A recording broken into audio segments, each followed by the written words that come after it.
I'm designer Quintice, and welcome back to another segment of That's Your Cue. So earlier I showed you a haul of a vintage garden tablescape that I'm doing for a dinner for next week, and one of the items on the table were these monogram napkins that I made. So I'm going to show you how to do that here in this short video. The items that you're going to need for this project are a pair of scissors, an iron, some sort of ironing surface. So depending on where you do your projects, I have a small ironing board. You'll need iron-on transfer paper. You need to select a design that you'd like to use for your napkin. You need to purchase dinner napkins. I got these at Walmart at $1.97 a piece. And you will need to have your eye nice and sharp. So let's get ready and started. So first I'm going to open up the napkin set that I purchased. When you purchase napkins, sometimes they are already folded like this, and so they have some pretty strong creases already in them. So you want to just kind of lay that out and just kind of decrease them with your iron. So iron out all the creases as best as you can. The next thing you're going to do is you're going to cut out the manufacturer tag. It doesn't necessarily need to be in there anymore, and it's kind of a pain when people are wiping their mouth if they get scratched with the tag. Okay, the next thing you're going to do is you're going to fold your napkin in the shape that you want to put it on the table. So the reason I say that is you want to make sure that the napkin is already pre-folded so that when you put your design on it, it's going to show in the same place every time. I'm actually going to fold this in quarters like this. Kind of the same way it was, but with different crease marks. So I'm going to do this, but you know, you could do, you could fold them so that they form like a point. So if you wanted to show your napkin this way, where it shows like into a little bit of a point, or you know, depending on however you want to show your napkins. If you decided you wanted to just fold them like this into triangle shapes, and I digress. You figure that out however you want to fold it. Okay, so fold it in the way you want it to present it in the end. Like I said, I'm going to do mine in quarters. And when I do mine in quarters, I make sure I fold the end pieces into the middle and then fold it in half, because that gives you clean edges all on the three different sides. And then you're going to press it down again with your iron once you finally get the right fold that you want.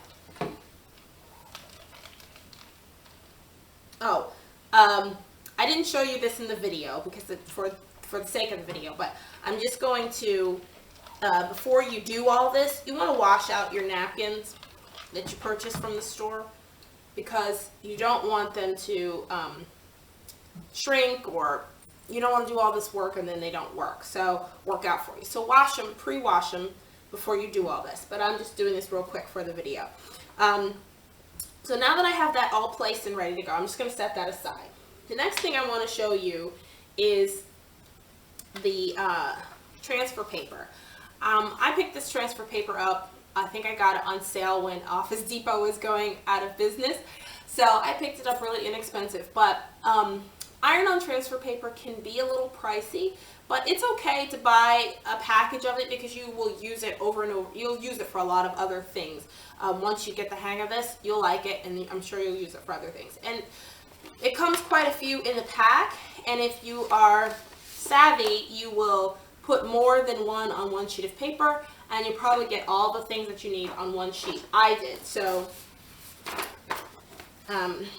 the other thing about iron-on transfer paper that you need to be aware of is that there's different kinds. Some are only for white or light fabrics, and some are only for dark fabrics. So make sure you read the package and make sure you know which one you're getting. Since we're using white napkins, we went with the one that has the light ground. There's specific reasons for that, because when you do finally iron things on, you don't want the sort of the glue part to really show, and so they designed it specifically for that. I just went on, okay, so now for my design, I went on Google and I just typed in M Monogram. Our last name is Mataushik, so I wanted an M so I can use it over and over and over again.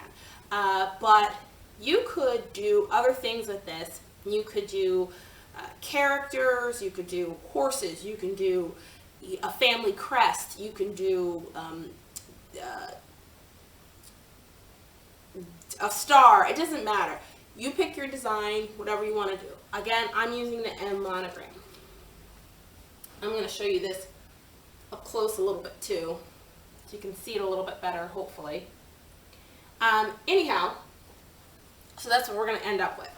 So now once you have that done, what you're going to do is you're going to cut out your design. So you want to take your design and you want to cut around the design as close as you can to the actual design, eliminating as much of the white parts as possible.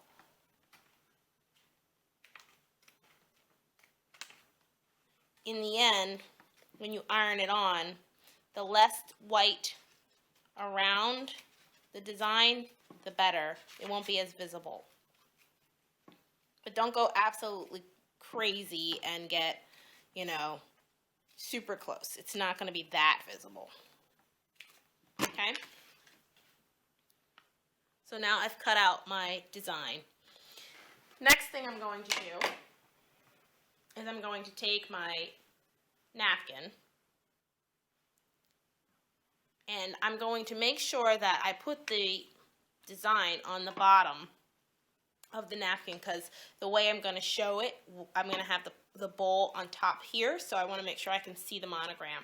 One tip, when you are doing your designs on your transfer paper, if you are doing a monogram with letters, or you're doing your initials or anything like that, please, please, please make sure you do the mirror image of the letter. If you're doing letters like M and T and O and A, those look exactly the same as their mirror image.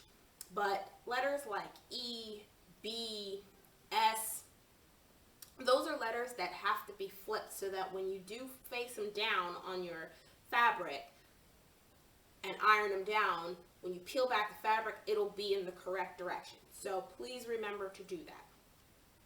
Okay, so going back to our close-up here, so I'm going to have this right there in the center of the napkin. So you want to place the design face down onto your napkin. You can sort of eyeball it, because the thing is that when you fold them, you're not going to fold it exactly the same every time.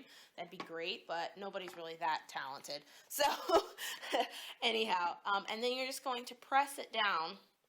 Again, your design is face down and the paper side is face up.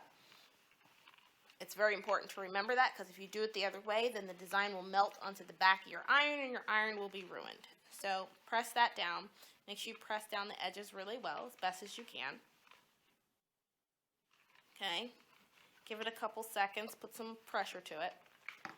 Okay, now put that aside. I've done that. You don't want to take the paper off immediately, because if you do that, it'll pull off the design. If you wait a few minutes or a few seconds and let it cool down a little bit, that's going to be the best time. You don't want to let it cool down completely, because if you do that, again, it will set onto the fabric and to the paper, and you'll have a hard time getting it off as well. So we just want it to only set on the fabric, so we're just going to let it cool down a little bit, just so that it's not hot to the touch anymore. Sometimes I like to blow on it. And so now I'm ready to pull off the paper.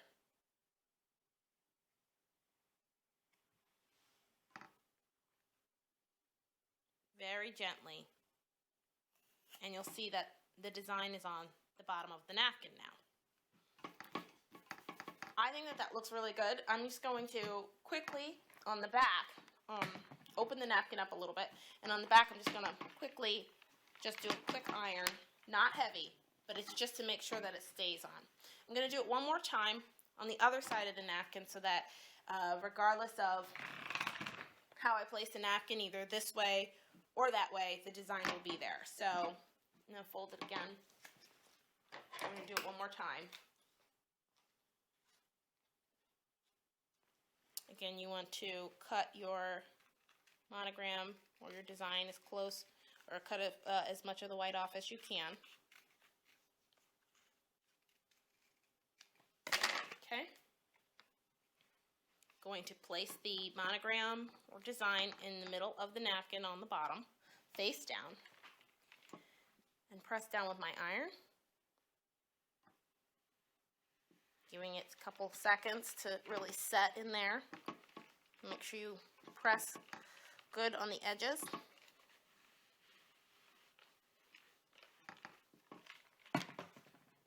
Okay, let that cool down just a little bit.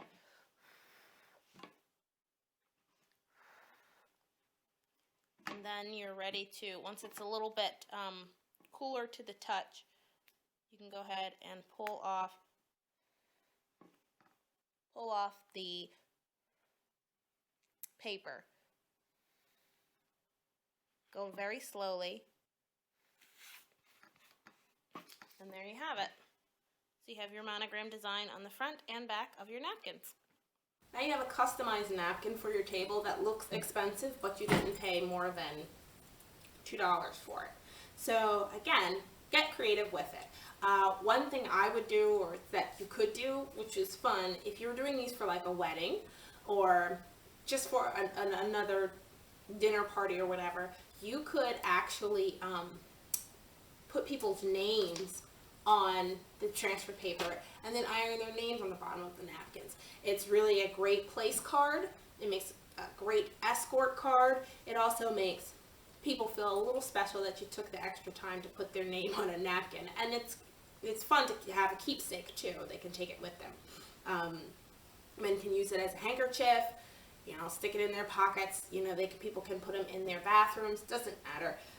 But that's it. So we have our monogram napkins that we are going to use on our tablescape. And I hope you enjoyed that video. If you did, please make sure you rate the video, leave your comments. We like your feedback. We like your suggestions. We answer questions. And feel free to also email us at thatsyourcuedesigns@gmail.com. And feel free to check out our blog at thatsyourcuedesigns.blogspot.com. Well, that's it. Ciao for now. Stay tuned to the next video where I show you how to make these small, tiny arrangements for our vintage garden tablescape. Ciao for now.